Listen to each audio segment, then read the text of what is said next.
to inspire also other people, especially yung kaya naman tumulong, yung sobra-sobra na ang pera.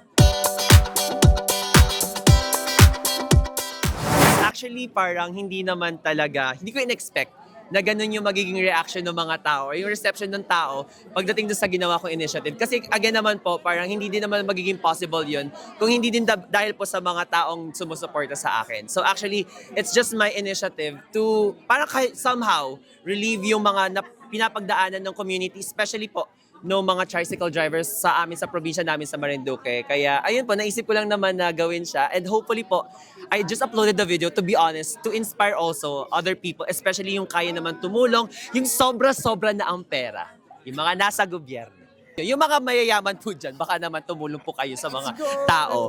Please lamang po, kasi kailangan po talaga ng mga mamamayan yan. Hindi naman po natin ito ginagawa lamang para sa atin, kundi para din po sa ating mga kababayan po. So alam naman po natin yung pinagdadaanan nila, kaya sana po tulungan po natin sa abot na ating makakaya. Kung ano lang naman po yung ating kaya. Yun lamang po.